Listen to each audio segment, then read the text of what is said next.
امام سے ایک قدم پیچھے رہ جانا اور امام سے ایک قدم آگے بڑھ جانا، دونوں کی دونوں گمراہی ہے۔ گمراہی ہے، آپ نے وہ کرنا ہے کہ جس کا حکم امام نے دیا ہے۔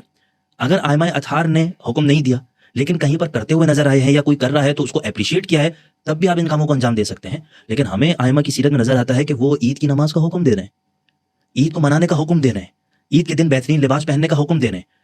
یا میرے دل میں امام حسن اور امام حسین سے زیادہ غم ہے امام علی کی شہادت کا۔ خود 8ویں امام کا واقعہ ہو تو خود باقی امام زمانہ علی ہے۔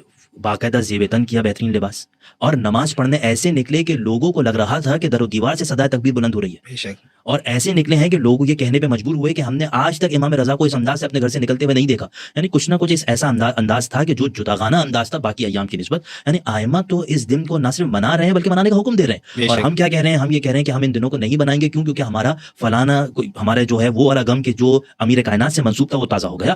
اور سارا کیا لیا جاتا ہے اس روایت کے ذریعے کہ جس کا آپ نے ذکر کیا، جبکہ تفاسیر کیا کہتی ہیں؟